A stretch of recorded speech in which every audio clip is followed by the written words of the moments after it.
스카이어 스루프 타임즈 2023년 10월 31일 벌써 10월 말이 됐군요. 파트 1을 시작하도록 하겠습니다.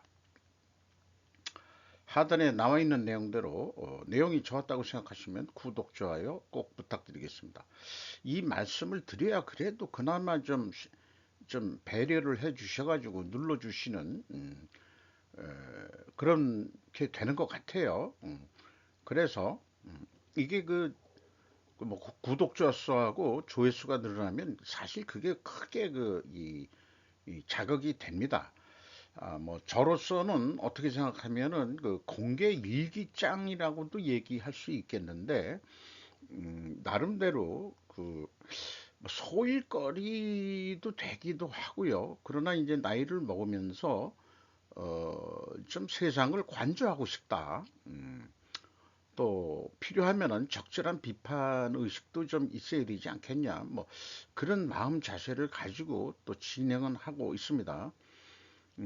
결론은 뭐 어떻든 그 주제는 생존이 저는 그 큰 주제이고요. 그 다음에 기업과 국가의 이익, 이것이 큰 주제라고 할 수 있겠습니다.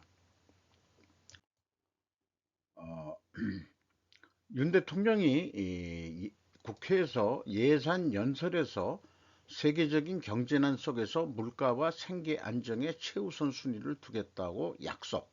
이렇게 이제 제목을 붙여가지고 코리아 헤럴드에서 연합뉴스를 그 영문으로 한 것을 가져와 봤습니다. 화요일 경제와 국내 문제를 중심으로 예산 연설을 하면서 세계 경제의 어려움 속에서 물가와 민생 안정에 최우선을 두겠다고 다짐. 윤 대통령이 정부의 657조 원, 4,870억 달러 예산안 통과에 대한 초당적인 지지를 요구하면서 미래 세대의 부채를 전가하지 않기 위해 내년에 건전한 재정 정책을 고수할 것을 또한 다짐했다. 우리가 직면하고 있는 세계 경제의 불확실성과 안보 위협은 국가적이고 초당적인 통합을 요구한다며 러시아와 우크라이나 간의 전쟁 장기화로 인한 세계 안보 불안과 이스라엘과 팔레스타인 무장단체 하마스 간의 긴장 고조를 예를 들었습니다. 어, 그 국내 내치에 대해서는 뭐 서로 그 대립되고 또 경쟁하는 뭐가 있을 수 있겠지만은 국가 안보에 대해서는 한 목소리로 대처를 해야 될 것이라는 것은 일반 국민들도 이견이 없을 거라고 생각을 합니다. 그래서 그 국가 안보에 대해서는 여야가 공동으로 같은 길을 가야 된다고 생각합니다. 거의 뭐 방향은 같다 이거죠. 전략은 같고 전술면에서는 틀려질 수는 있을지는 모르겠어요. 미국에서도 그 트럼프식이 있고 그다음에 이제 바이든식이 있지만은 미국의 국가 이익을 위해서 뛰는 거 그거만큼은 변함이 없는 거죠. 납세자의 돈의 낭비를 피하면서 예산을 적절한 장소에 효율적으로 배분하는 것을 목표로 한다고 또 강조했답니다. 여기서 또 바로 그냥 한 의견을 얘기하자 그러면은 효율적이라는 거 계속 쓰면은요, 잘못하면은 무조건 예산 깎으려고 할 겁니다. 공무원들은. 공무원들은 공무원들도 그 영혼이 없어요. 영혼이 없어요. 공무원들은 영혼이 없어요. 자기 그냥 시키는 대로 하는 거니까. 그래서 낭비 없애라 그러면은 뭐 이것저것 생각 없이 다 깎습니다. 그래가지고 그 동네 아줌마들도 무슨 여러 가지 구청, 구에서 운영하는 뭐 단체 이런 데서 또 활동하고 또 문정부 때 뭐 노인 일자리 등등 해가지고 뭐 만들어 놓은 것도 많은 모양이에요. 그러니까 그냥 입이 삐쭉 나와가지고 또 이 현 정부를 또 비난하고 그런 아줌씨들이 많더라고요. 음, 그런 걸 느꼈는데 그래서 제 얘기는 효과적이라는 거 이게 그 피터 드러커의 그가 주장을 한 거죠. 국가 경영도 이 효과적, 이펙티브니스라는 개념을 공무원들도 좀 교육을 시킬 필요가 있겠다. 이것은 뭐 그 비유를 들어서 얘기하면은 불효불급한 예산을 없앤다 하는 게 아니고 더 줄 때는 더 줘야 된다. 그리고 없앨 건 없애야 된다. 이게 효과적인 배분이다. 이런 얘기죠. 배분, allocation이라고 할 수 있겠습니다. 모든 거에 배분하면 안 된다. 이런 얘기를 말씀드릴 수 있겠어요. 최근에 그 IMF가 그 한국 그 재정에 대해서 뭐, 그 찬사를 보낸다 뭐 이런 뉴스가 또 한 번 있었는데, 그것은 이제 그 립 서비스인 것 같고, 뒤에 그 결말이 단서 조항을 달았는데, 가계부채가 문제가 있다고 지적을 했고, 또 국내 분석은 최근 보금자리론이 이 가계부채의 큰 증가 원인이다. 이렇게 얘기했는데 IMF 쪽에서는 스트레스 뭐 그거를 테스트해봐라. 그런 거를 얘기했는데 그 다음 장에서도 그거와 관련된 얘기가 조금 국내 뉴스에도 있습니다. 어, 그런 거를 또 진행해 보도록 하고요. 그렇게 편집을 했고 연설에 앞서서 이재명 야당 대표를 비롯한 고위 인사들과 잠시 만나 2022년 5월 취임 후 첫 대화를 했다. 약 5분 정도 소요된 회의 내용은 즉각 알려지지 않았다.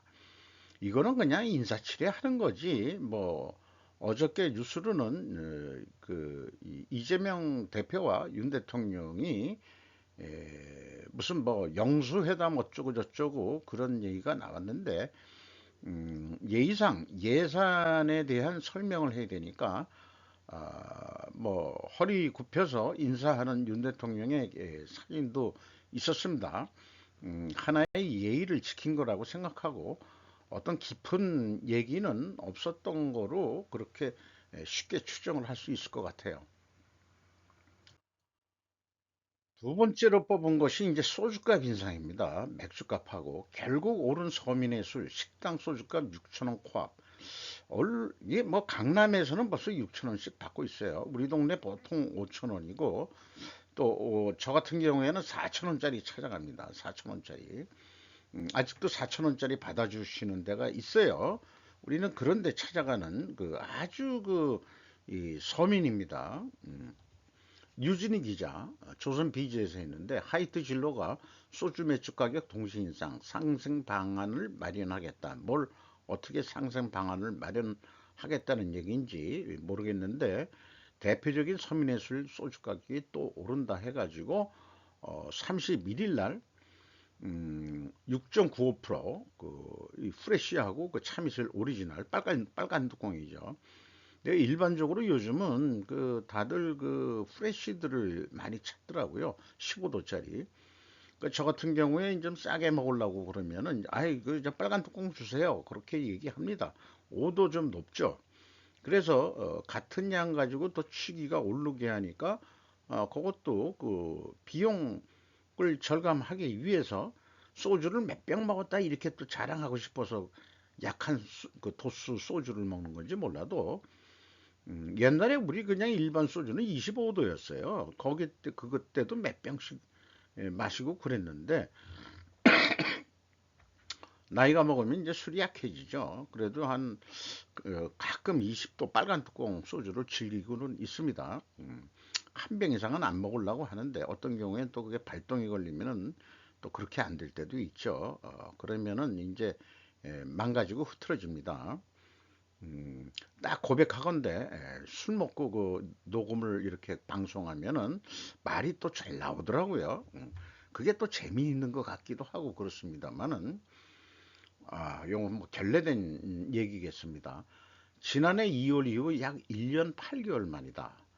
동시에 하이트 진로는 이날 주요 맥주 테라, 켈리 출고가를 다음 달 9일부터 평균 6.8% 올린다고 덧붙였다. 맥주 가격 인상은 지난해 3월 이후 1년 7개월 만이다. 사실 이 켈리가 요즘에 그 손석구라고 그 친구 때문에 막 히트를 친 것 같은데 워낙 그 하이트 진로 쪽에서는 맥주는 크게 그 점유율이 안 좋죠. 역시 오비 맥주 쪽인가요? 카스. 그게 그 보통 그러면은 우리가 그 소맥을 한다 그러면 이제 카스하고 이 참이슬 주세요. 경쟁업체 거를 같이 이제 섞어서 먹는 그런 게 유행이 돼 있죠. 뭐 그건 그렇고 그래서 이 또 동일한 말일날 그 물가와 생계 안정에 최우선을 두겠다는 윤 대통령의 국회 연석을 무색하게 하는 하이트질러가 아, 인상 발표를 했네요. 그래서 제가 상반기 때 그 분석한 개별입니다. 연결이 아니고 원재료 가격 상승률이 12.6%였는데 제조원가 비율이 원재료 비율이 62.5%예요. 그러면 이걸 곱하면은 가격 상승 압박률이 7.9% 오른다고 봤습니다. 요거 저 원가하는 사람들이 이런 건 좀 오히려 저한테 좀 눈치껏 그거 어떤 식으로 하십니까? 나는 이런 식으로 한다 했습니다. 그리고 사실 가공 비율이라는 것도 그 여러 가지 경비들이 오르니까 이거 무시할 거냐? 재료비만 해주기에는 좀 걸쩍지근하다 이거예요. 그러니까 이것도 인정하는데 이거는 거꾸로 내렸다 이게요. 왜냐? 경비 절감을 다들 노력을 하니까. 그래서 하이트질러도 2.1%나 내렸다 이거예요. 그러면은 요걸 더하면은 5.7%의 인상 요인이 있습니다. 그런데 판매 가격을 보니까 0.4%뿐이 못 올렸어요. 상반기에 보면은 그러면은 당연히 출고가 인상은 예견되었는데 소비자 가격이 결국 문제겠죠. 6.95% 올린다. 또 원재료 가격이 또 얼마나 오르는지 모르지만 3분기 공시가 좀 빨리 나와 보면은 이 소주값을 그 6.95%인가 그 올린 게 적절히 올린 건지 아닌지 또 비판해 볼 수 있는 그런 여지가 있겠죠. 물론 이제 그 원재료 가격 공시하는 내용을 신뢰한다는 전제 조건이지만은 저 같은 경우에는 이제 원재료 가격도 못 믿겠다, 꾀꼬리 이렇게 생각하고서 원재료 가격에 대해서는 다른 그 또 소주 메이커 거하고 공시한 내용하고 비교를 해보면서 이 친구들이 그 제대로 반영했는지 딴 데보다도 너무 비싸게 인상이 됐다 그런다면은 더 나가서는 이 몸에 밴 어떤 오디팅 심리가 이놈들이 또 그 구매하면서 또 이렇게 그 해먹는 것도 있지 않겠냐. 이런 것까지 의심하는 저 같은 사람이니까 실무적으로는 그런 것까지도 이제 생각을 하죠. 상반기 때 보면은 그 생산성이 내려갔어요. 여기 뒤에 편에서 안 보이지만은 그리고 이제 원가 회계보다도 이제 실제 이익은 58억 원이 더 적은 수치입니다. 요렇게 그 되겠습니다. 그리고 이제 그 스르픈율도 그 좀 내려갔죠. 상반기까지. 이건 재료비만 가지고 따지는 거거든요. 운영 비용은 어차피 나가는 돈이다 하기 때문에 의미를 크게 안 둡니다. 그걸 참고적으로 소개를 했습니다. 군 수뇌부 교체, 문 대통령 대북 정책 유산 지움, 이호진 코리아 타임즈에서 했는데 에, 합 합참의장을 해군 참모총장을 그 합참의장으로 이번에 시켰다. 그래서 청와대에서 승진식을 하고 있다. 이 검에다가 뭐 이렇게 이 띠를 둘러주는 그런 이 격식행위가 있는 모양이에요. 그래서 이제까지 우리나라에는 그 육군 출신하고 공군 출신이 합참의장이 된 경우는 있지만은 해군이 이렇게 합참의장이 됐다 그러면은 어, 해군력에 대해서도 신경을 좀 쓰겠다 이렇게 했는데 별 4개 단 애들이 장군들이 이제 많이 아니 그 문 대통령 때 그 진급한 장군들을 대거 자 집에 가서 쉬세요. 그래도 뭐그 군인연금 뭐 이런 거 가지고 참 잘 살더라고요. 그렇게 생각을 합니다. 인터넷에도 분노나 질투, 근심을 자극하고 시청자를 유도하려는 언론이 넘치고 있다. 제가 하고 싶은 말을 그 일본 다이아몬드 온라인 하는 데서 다카이 히로아키라는 저자가 기고를 한 건데요. 현실의 사회에서 다음과 같은 기술이 횡행하고 있다. 어떤 기술이냐? 심리적으로 논점을 바꿔치기 해서 논란을 컨트롤하거나 자신에게 유리한 상황을 만들려고 하는 꾼들이 적지 않다. 당신의 주위에도 직장이나 사생활에서 발언 내용이 특별한 것도 없는데 별 볼 일 없는 걸 가지고 생각해 보면 그 자리에서 그 좀 앞서 보려고 좀 부각돼 보려는 사람이 있는 것 아닐까. 그냥 요 딱 글을 읽으니까 바로 생각나는 게 야당 김의겸이라는 친구가 생각이 나네요. 음, 왜 그런지 저는 이 글을 읽으니까 바로 김의겸 같은 애 이렇게 또 생각이 됩니다. 그리고 예로 들어서 상대의 감정을 휘젓는 기습전법을 선택을 하는데 그러니까 당신들은 미국에 지는 거다라고 외쳐버립니다. 그러면 이제 분위기 전환해서 이제 자기한테 이 논란을 컨트롤 하는데 이렇게 기습전법을 쓰고 있다는. 기습전법이라면은 이게 테러 단체도 이걸 많이 애용하는 거고, 정상적인 그 전투라 그러면은 진지전을 옛날엔 했었죠. 진지전, 참호전이라고도 얘기하지만은 그게 전쟁의 양상이었는데 기습전법을 해서 돌격전을 하는 그거하고 비교를 해볼 수 있겠네요. 한국 야당의 전매 특허 같은 기술, 언론도 그런 게 있는 것 같습니다. 다음 뉴스가 아마 그런 이 전매 특허 같은 논점을 바꿔치기 한 것까지는 아니지만은 이 제목에도 분노나 질투, 근심을 자극하는 이런 이 근심을 자극하는 그 시청자를 유도하려는 언론 이런 예가 YTN에서 나온 게 있습니다. 그래서 이런 방식으로 하는 이 전술을 하는 애들 그런 거를 볼 때 그 성가신 상대나 언설의 조우를 할 때 본인이 유의하고 있는 것이 한 살 위라는 표현인데 이것은 만능의 대책은 아니지만 잡음이나 부담을 줄이는 효과가 커서 소개한다. 이 한 살 위라고 자기가 표현하는 것은 구체적으로는 참가자 전원을 원숭이라고 생각한다 이거예요. 그래서 원숭이들이 마운틴 경쟁을 하는 거 그거를 볼 때 우리 밖에서 구경하고 있다고 본다 이거예요. 그러니까 이제 국회에서 여야애들이 지지고 볶고 뭐 청문회 한다고 어쩌고저쩌고 하는 거를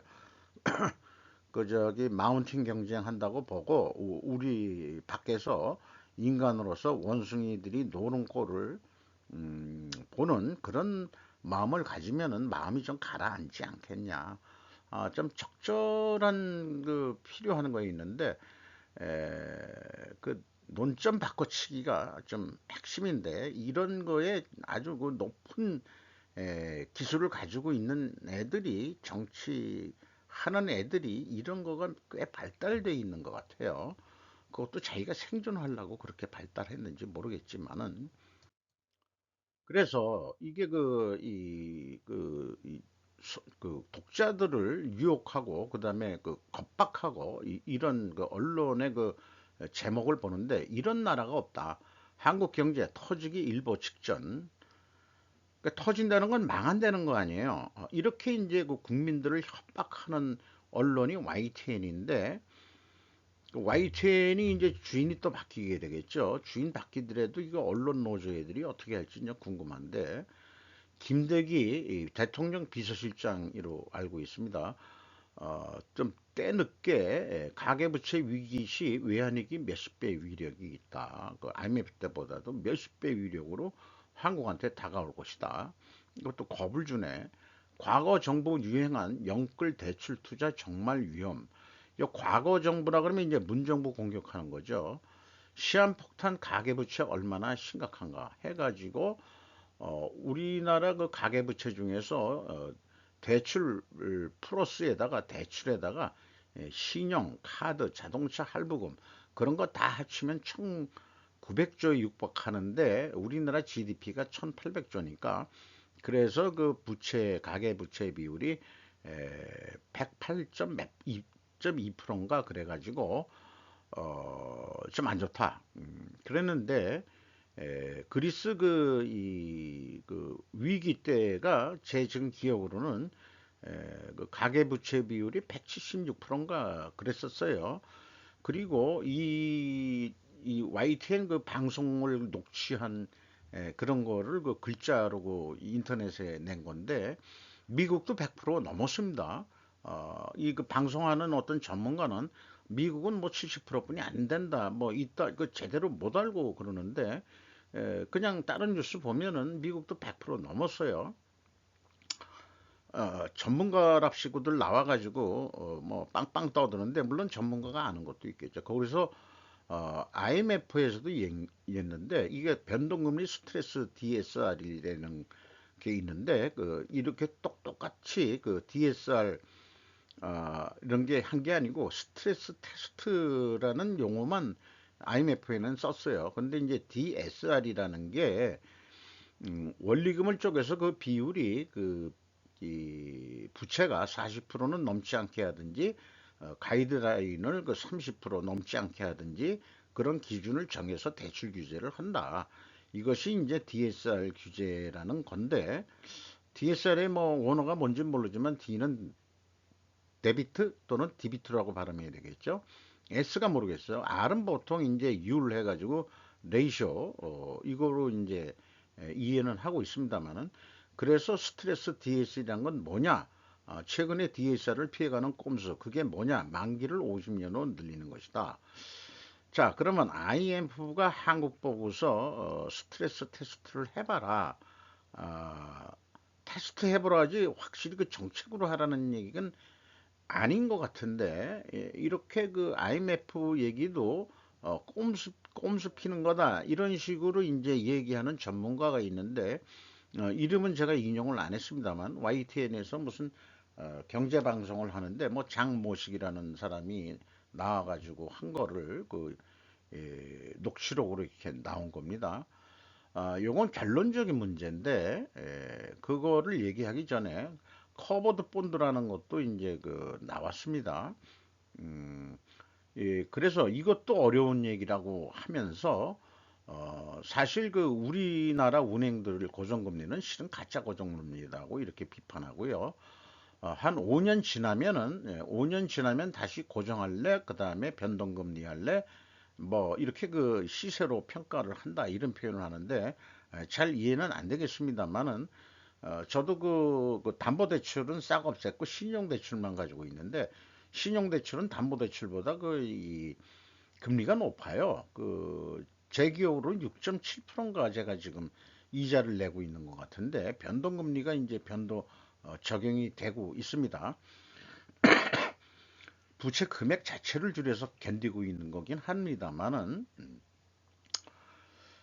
어쨌든 우리나라 금리가 올라가야 된다는 건 저는 동의하는 입장입니다. 그리고 미국의 모기지 금리는 진짜 고정금리고 20년, 30년짜리 진짜 장기 고정금리다. 그래서 30년까지는 좀 어느 정도 30살에 돈을 벌었으면 60살까지 이제 원리금하고 이자고 쭉 갚아 나가는 거 아니에요.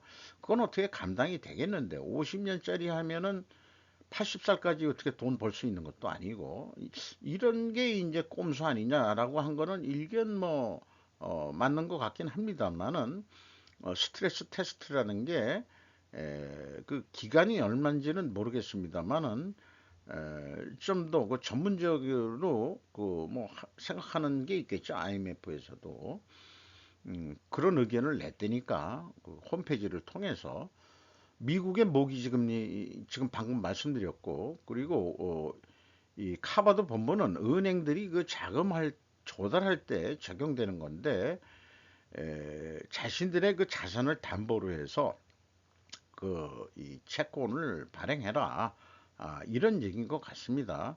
그래서 거의 뭐 10년 내지 30년 장기 고정금리가 가능하니까 그렇게 제시를 한 거다 이렇게 얘기를 하고 있습니다. 요건 뭐 하나오션에서 제공한 그 일도크에서 그 대형 액화 천연가스 LNG 운반선 네 척이 동시에 건조되고 있다. 이렇게 네 척이 이렇게 돼 있는데 에, 요 천연가스가 들어가는 데가 지금 밀폐식으로 해가지고 이렇게 이제 또 여기다가 이제 뭐 또 좀 하겠죠. 요거는 그 초대형 원유운반선에 대한 거. 요거는 늦보 기사긴 합니다만은 하나오션이 약간 이제 흑자로 갈 수 있다고 자신감인지 언론 프레이 기사. 요거는 이제 광고비 안 들이고 싸게 싸게 하는 방법인 것 같아요. 아마 그 기자도 거마비를 받지 않겠냐 이런 생각을 해봅니다. 윤예원 기자 조선비즈. 요거는 그 박상현 기자가 조선일보 그 일본판으로 나온 건데 왜 이게 우리나라 내는 헤드라인 뉴스 같은 게 사설은 아니지만 이게 우리나라 그 네이버 뉴스 이런데 헤드라인으로 나와주면 어디 덧나나 꼭 그 일본판에서 이렇게 내는지 몰라요. 폭우에 대비하여 인프라 정비를 추진하는 일 가운데 아무것도 하지 않은 한국이라고 또 까고 있습니다. 그래서 이것은 비폭우가 와가지고 이게 딱 보면은 그 뚝을 넘진 않은 것 같아요. 범람한 건 아닌데 이런 사진이 게재가 됐어요. 그래서 환경부 관계자는 현 정부 출범 후 4대강의 기침의 정상화, 기침이라는 게 이제 그 강이 이제 수위가 올라갔다 내려갔다 하는 것을 기침이라고 표현한 모양입니다. 이것도 이제 일본식 한자를 쓴 것 같은데 신규 댐 건설, 노후 제방 보수, 하천 준설 등 취수 대책의 재검토가 이루어지고 있다고 밝혔다. 그러면 지난 5년 문재인 정부 때는 안 했다 이게 취수를 그 얘기 하려고 그러는 것 같아요. 조선일 보니까 문정부를 좀 까는 것 같습니다. 그래서 동아시아 쪽에서 기후 영향 변화 등으로 호우와 태풍이 아시아에 잇따르고 있는데 한국만 과거 5년 가을이나 겨울의 시기가 되어도 이듬해 취수 대책을 게을리했던 것으로 나타났다. 그래서 홍수나 토사재해 등이 매년 발생하는데 치수 불감증의 영향 때문인지 다음 여름이 되면 다시 대규모 수해가 반복되고 있는 것이다. 이렇게 얘기했고 일본 예를 들어서는 최근의 그 조치는 2022년 3월 그 치수 프로젝트를 진행하고 전국 121개 수계 본류 및 지류인 지천, 빗물의 저수 시설 등을 점검 정비했다. 인력과 돈이 많이 들어갔을 것 같아요. 그리고 중국도 뭐 그런 거 한 거 있는데 중국 거는 좀 생략했고요. 그래서 그 홍수나 토사재해가 발생하는 바람에 원래는 환경단체와 뭐 지역의 반대로 중지되었던 깡댐 건설 계획이 다시 진행되고 있다. 이런 얘기죠.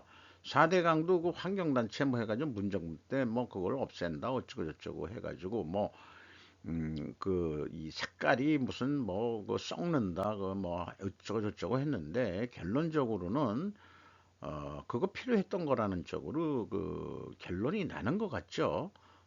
그런 생각입니다. 조사. 나라를 구하기 위한 폭력이라면 지지하는 미국인이 4명 중 1명으로 급증했다.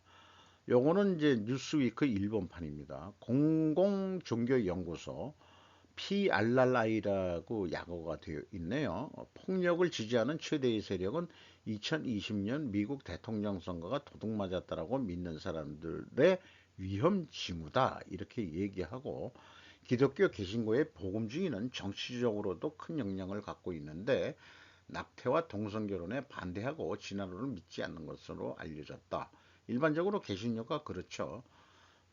폭력을 긍정하는 의견을 지지하는 것은 복음교회 이외의 백인 개신교에서 25%, 흑인 개신교에서는 24%, 또 히스패닉 카톨릭 신자가 21%, 백인 카톨릭 신자가 20%. 거의 뭐 이 네 명 중 한 명꼴로 그 뭐 카톨릭도 그렇고 히스패닉들도 그렇고 뭐 흑인이나 또 백인 개신교나 그렇게 된다고 나와 있다는 거예요. 그래서 트럼프 신자들은 폭력을 긍정적으로 생각하는 것 같다. 이렇게 조사 내용을 발표했다는 거예요. 근데 이것을 이 잘못된 주장을 지지하는 사람의 거의 절반 46%가 폭력을 지지 의사를 밝혔다. 선거가 도둑맞았다고 생각하지 않는 미국인들에게서는 폭력 긍정파는 13%뿐이 안 됐다 이런 얘기예요. 그러니까 요게 이제 선거가 대선이 다가오니까 제 생각에는 트럼프한테 불리한 그런 조사 보고 같기도 하네요. 우리나라는 그 기독교 개신교가 보수라고들 명하는데 저는 거기에 동의하지 않습니다. 진정한 보수란 것은 유구한 한국의 역사와 국익을 지탱하겠다 하는 거고, 한국의 유구한 역사라는 것은 단군 조선 때부터 내려오는 어떤 그 철학적인 사상도 그 홍익인간이라든지 그 하늘의 뜻을 가져와 가지고 그 저기 인간 세상을 넓게 이롭게 한다. 뭐 이런 거를 해야지. 우리나라의 오천 역사를 깡그리 무시하고 우리나라가 무슨 예수 그리스도의 뭐 자식인 양 뭐 이런 식으로 그건 보수로 그 얘기하기는 좀 거기 그 그렇게 그 보수라고 얘기할 수는 없지 않냐. 저는 그렇게 생각을 하긴 합니다만은 개신교가 좀 보수적이긴 하다. 이런 얘기는 있어요. 근데 미국도 근데 그런 카톨릭은 그거 아닌가? 그러는데 미국은 이 정도면은 이 카톨릭도 보수 쪽에 들어갈 것 같은데요. 미국 자동차 노조 파업 종결에 GM 모두 25% 임금 인상 합의. 한꺼번에 올려준다는 얘기 같지는 않습니다. 그래서 GM까지 임금 인상이 타결이 되면서 빅3가 모두 약 1개월 반에 걸친 미국 자동차 노조의 파업은 이로써 종결하는데, 잠정 합의했다는 표현을 하는 것은 조합원 투표에서 이 찬성을 다수를 얻으면 정식 결정이 된다 이렇게 소개를 하고 있습니다. 미국 자동차 노조의 그 페인 노조 위원장은 자동차 제조사들을 위한 메시지를 가지고 있다고 하면서 도요타 다른 회사들은 조심하세요라고 또 알뿌리 바론즈라는 데서 또 보도를 했습니다. 페이는 이번 역사적 계약의 승리에서 나오는 우리의 가장 큰 목표 중 하나는 우리가 전에 조직한 적이 없는 것처럼 조직화하는 것입니다. 뭔 말인지 잘 모르겠는데 UAW 지도자들은 또한 포드 이사회가 10월 25일에 회사와 합의한 거래를 회원국으로 보내기로 투표했다고 말했다. 그들은 이후 그 거래에 투표할 것입니다. 2028년까지 조립라인 노동자의 최고 임금은 시간당 약 32달러에서 1,300원으로 보면은 한 4만 5천 원? 근데 이게 약 그 42달러. 그러면은 한 시간당 뭐 5만 한 5천 원꼴 될 것 같은데요. 우리나라 그 원화가 약세가 되면은 우리나라 최저연금이 한 만 원꼴 됐나요? 일본보다 좀 높아졌다고 그랬죠. 어, 시간당 꽤 만 원인가? 시간당은 야 이거 되게 높은 거네. 그러니까 잘 산다는 소리를 듣지. 우리나라가 시간당 아마 1,000원 넘었을 거예요. 1,000원. 그래서 그 8시간 더 하면은 뭐 얼마나 그러던데 기억이 잘 안 납니다만은 자, 그 승리의 행진을 하는 것 같습니다. 어, 뭐 햇빛이 강한지 무슨 검은 안경들을 다 쓰고 하는지 아우 그 이 흑인 아줌마는 야, 그 무슨 이게 마누라는 아닌 것 같은데. 네. 저건 이거 미국 자동차 그 공장에서 일하는 조립이라는 게 로봇 완전 자동화가 어려운 것 같아요. 그 테슬라는 조립까지 자동화 해보겠다고 지금 의혹이 있죠. 자기는 노조 꼴을 못 보겠다 이런 얘기예요. 어, 100% 자동화하면 자동차 가격을 더 내릴 수 있다. 그래서 국민들한테도 혜택을 줄 수 있다고 주장하는 게 테슬라니까. 랜디션 이거 영화인데요. 음미해 볼 만한 최근에 그 이스라엘 하마스 전쟁 때문에 그 좀 정리해 보고 싶은 욕심이 있었습니다. 이게 시온주의자와 개혁운동가들에 대한 투쟁은 신앙과 무신앙 간의 중대한 싸움으로 상징된다. 요게 무대가 이집트 같고 이집트 내에 테러 단체인 거로 영화가 설정된 것 같아요. 왜냐하면 이집트가 이제 그 이스라엘 전쟁 끝내고서 이제 평화협정을 맺으면서 시온주의자들은 이제 이스라엘을 지칭하는 것 같고 개혁운동가들은 이집트 내의 개혁운동, 이스라엘하고 좀 친하게 지낼 수 있다. 이런 건데 테러 단체가 무슬림 원리주의라고 만약 한다 그러면은 이것은 신앙과 무신앙 간의 중대한 싸움으로 상징된다. 이렇게 이해를 했습니다. 영화를 보면서. 그리고 이것은 선과 악의 싸움이다. 자기네들은 선이고 딴 놈들은 악이라는 거죠. 성공 여부는 신이 결정한다. 이게 이제 이 무슬림 집회의 테러 단체장, 그러니까 종교 지도자를 로 있으면서 하는 얘기죠.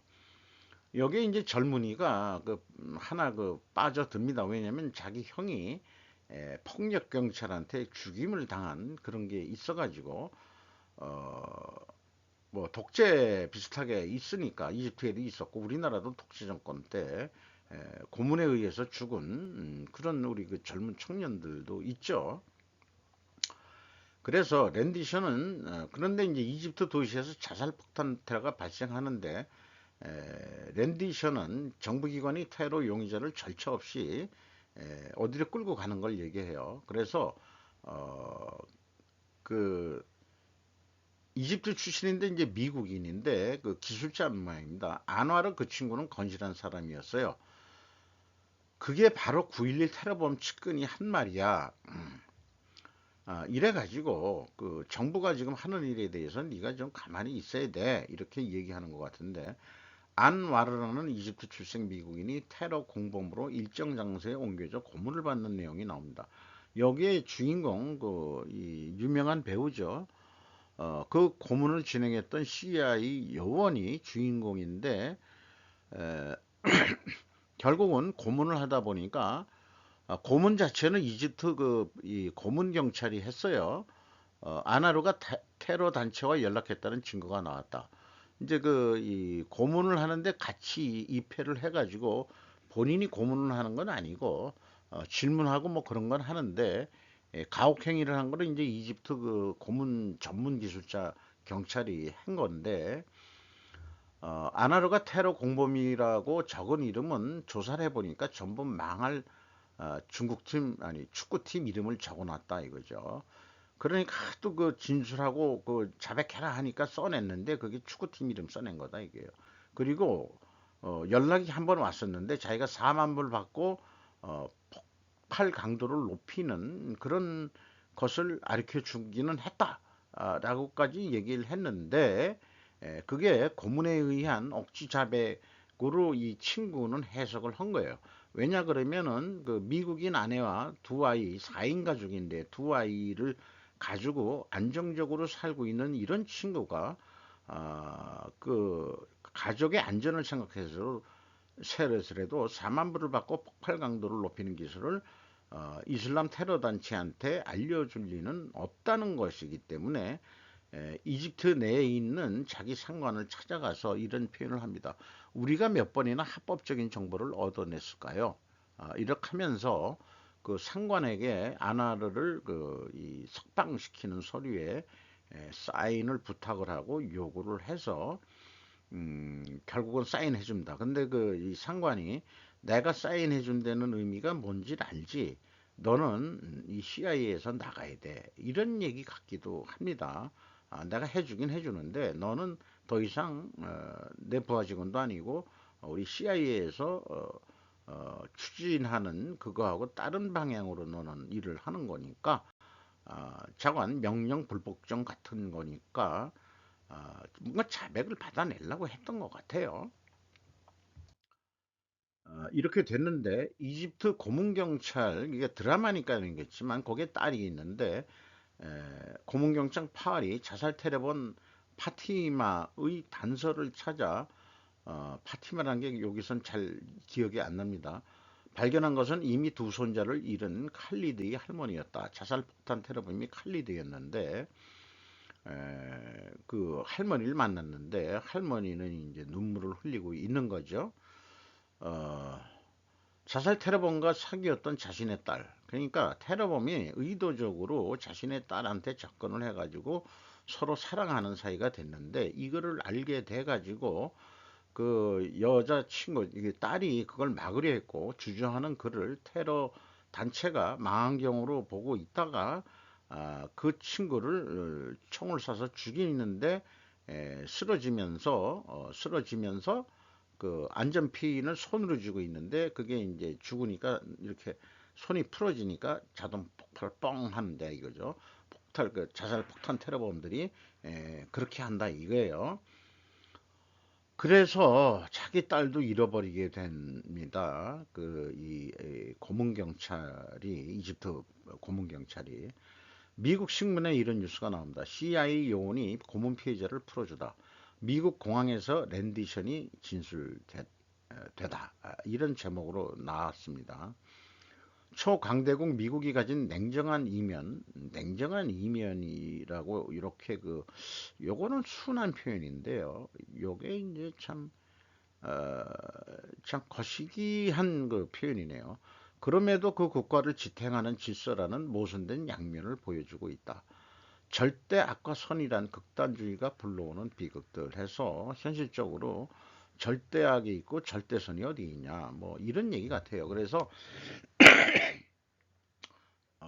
워싱턴 국회의사당 건물이 보이는 데에서 이 양면성을 보여주는 상징적인 여성 둘이 지나가는 거가 찍힌 장면으로 영화는 여기서 끝나는 건 아니고 그 아나로라고 이집트 출생 그 미국인이 가족한테 돌아가서 아마 그 친구는 영원히 미국한테 그 애국심이 없어졌을 것 같은 그런 기분이 납니다. 자, 그 요즘에 이스라엘과 그 하마스 그걸 보면서 미국에 이런 2007년 영화인데 이런 영화가 있었다는 거 좀 생각해 볼 만한 거게 되겠습니다. 오랜 세월 정체하는 일본의 고속로 계획, 미국 기업이 협력 강화, 최신 기술을 활용, 고속 도로인 줄 알았어요, 처음에. 가만 보니까 이게 원자력인데 미국의 테라파워사 기술 제휴를 강화하기로 늦게 알려졌다. 이게 조용조용히 한 모양입니다. 그리고 일본에서는 고속로 개발이 오랫동안 정체됐는데 실패 경험도 많고 미일의 기술이나 노하우를 조합함으로써 국내로 건설되는 고속로 실용화를 서두른다. 이렇게 해가지고 이 핵연료 사이클 를 만들어가는 이 단계를 1, 2, 3, 4단계로 쭉 해서 상용화하는 데까지 개발이 진행될 것이다. 그래서 그 실증로를 건설하고 28년 이후에 가동을 목표로 한다. 미국 와이몽주에 우리나라도 뭔가 꼈다는 게 있었는데 요즘에 별로 얘기가 없네요. 일본하고 하는 것 같습니다. 테라파워가 한국 이게 저기 닥쳤던 개 아니 닥쳤던 개 되는 거 아닌가 모르겠네. 이게 사실은 어떻게 보면 플루토늄의 얘기가 나오는데 플루토늄은 원자탄을 만드는 소재 아니에요. 일본은 평화헌법이고 뭐고 때문에 이제 플루토늄을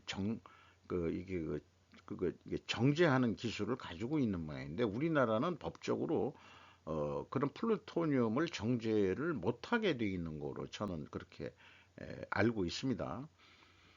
장관은 그 일정표를 했는데 핵심 중액 기업으로서 미쓰비시 중공업을 선정했다 이렇게 생각하고 있습니다. 그래서 고성로에 대한 용어 정의를 이렇게 하고 그 냉각용으로 액체 나트륨을 사용한다 이렇게 되어 있으니까 그 바다를 공업용수 냉각수로 쓰지는 않으니까 바다 오염이나 뭐 이런 거는 아니다. 이런 안정성이 있다. 뭐 이런 얘기인 것 같습니다. 우리나라 SMR 뭐 이거 했다는데 우리나라도 소형 원자력 이거 쭉 해나가야 될 텐데요. 참 걱정입니다. 이거를 이 국문으로 안 한 얘기는 웨스턴 파운인데 이게 이제 그 국문 번역으로는 에, 서전당포라고 번역이 됐기 때문에 이게 적절치 않아서 따르게 해석하면은 그 앞잡이 그다음에 이제 그 꼬붕 요런 용어가 되기 때문에 그냥 했습니다.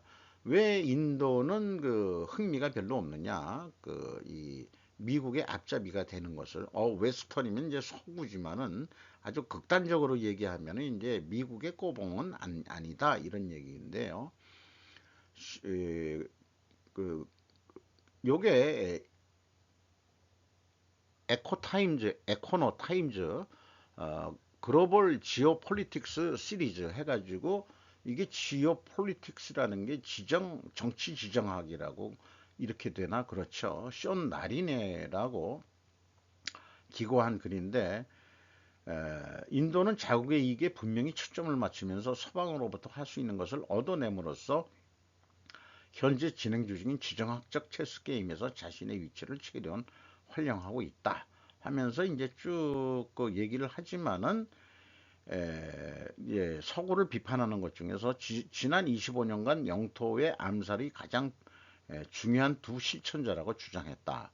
최근에 그 캐나다의 시민인 인도의 그 어떤 그 힌두교가 아닌 무슨 교라는 지도자가 그 암살 당했는데 불명이 누가 죽이었냐 그러면은 그건 캐나다에 있어 생각할 때는 불명이 인도 아니냐. 그래가지고 지금 인도하고 캐나다하고 지금 그 국교가 거의 뭐 단절해서 외교관 서로 추방하고 뭐 이런 상황인 겁니다. 그리고 인도는 러시아와 지속적인 관계를 또 좀 해주고 있고, 그리고 이 미국이 중국에 대해서도 공격적으로 나설수록, 인도는 중국과 미국 사이에서 더 많은 지렛대를 사용하게 될 것입니다. 라고 좀, 자기네들한테 유리하게 지렛대로 이용할 것이다. 이런 얘기 같고요. 그런데 최근에 형국은 영내 국가들이 중국과 미국 중 하나를 선택하지 않을 수 없게 되는 지점이다. 이런 거가 다 공통적인 인식이기 때문에 한국에서 지금 이 중경 안미 이렇게 얘기하는 정치인이나 기업인들이 있다 그러면은 그거는 제거돼야 될 대상입니다.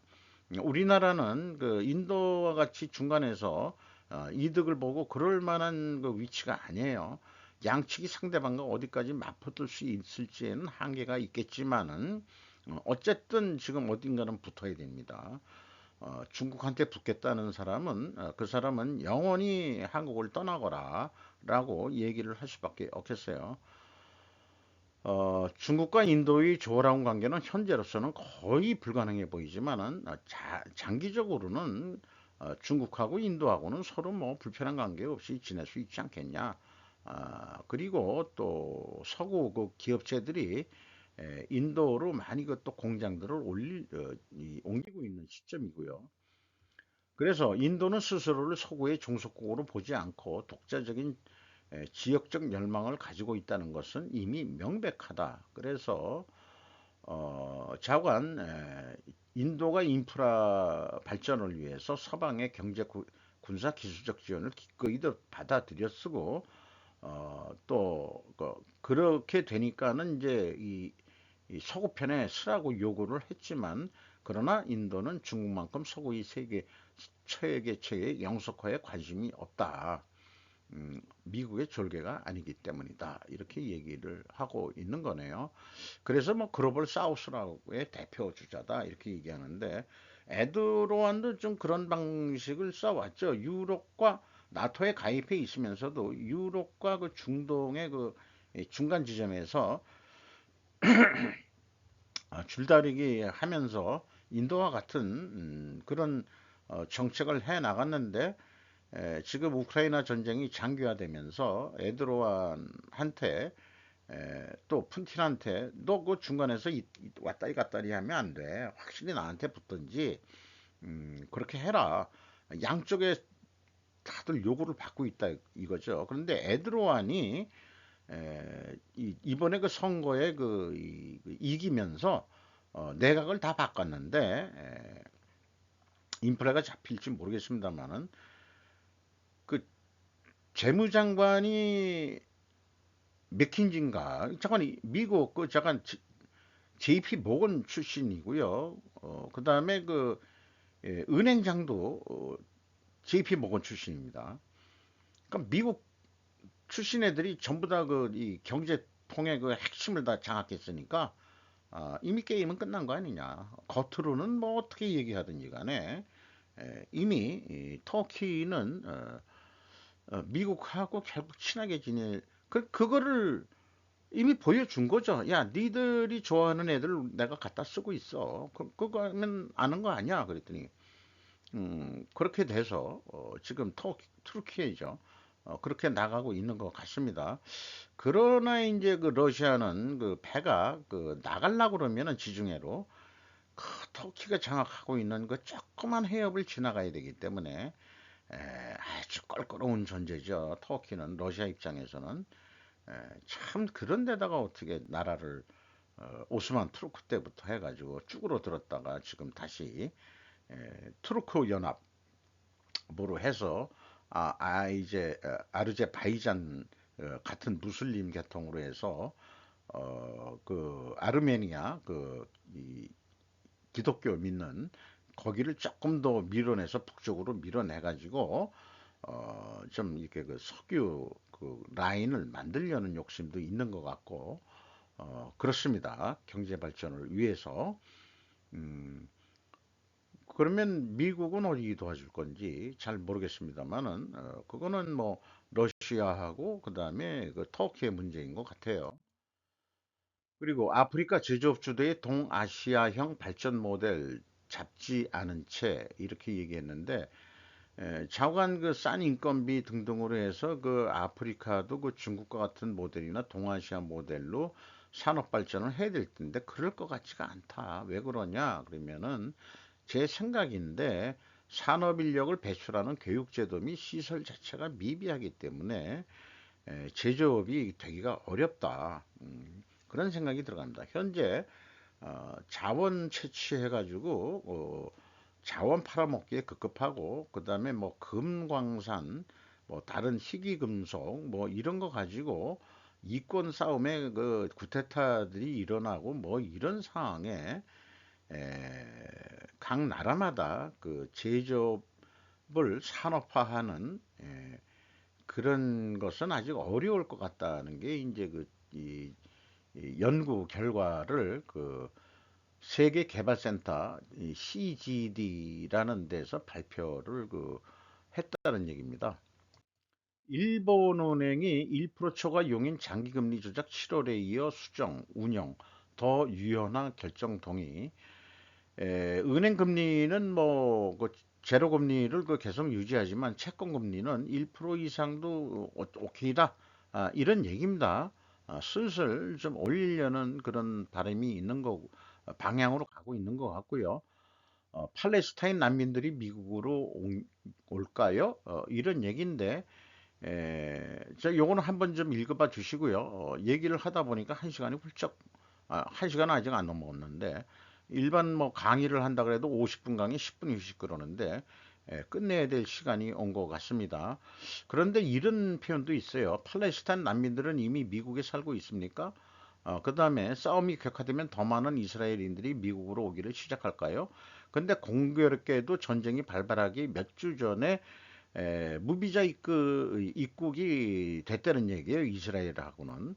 요거 뭔가 알고 있었단 얘기 아니냐. 그러니까 공교롭게라는 표현을 했는지도 모르지만은 그래서 이 사진은 이 이스라엘이 이 공중 폭격에 의해 가지고 그 파괴된 팔레스타인 가자 북쪽 지역에서 사람을 잔해를 치우고 유해를 찾는 거고 그다음에 남부로 피난한 사람들이 유엔이 운영하는 그런 피난처에서 그 어린애들과 그 여성이 있는 장면의 그 사진이기도 합니다. 어, 지금 이게 또 하나 그 커버 사진이긴 한데 팔레스타인 가자지구 난민이 이렇게 그 짐을 들고서 그 이동하는 모습인데요. 이 아들이 담요를 그 담요 그렇죠. 어디서 야외에서 찾으려도 담요는 있어야 되니까 엄마를 바라보는 얼굴이 이렇게 묻는 것 같아요. 엄마, 지금 우리 어디로 가는 거야? 얼마는 할 말이 없는 것 같아요. 이 가방 메고 여기에 뭘 손은 들었습니다만은 눈이 어디 그 일정한 목표 의식 없이 허망하게 앞을 바라보는 그런 그 여성의 그 이런 현실적인 사진인 것 같습니다. 자, 미국이 받아줄 거냐? 뭐 지금도 일부는 있다고 그러는 것 같은데 미국에. 그래서 이거 전번에 제가 엉뚱한 얘기를 했습니다만 이스라엘 향후 2000년 이상을 살 수 있는 극동의 새로운 적과 꿀이 흐르는 땅을 얻을 수 있기를 바랍니다.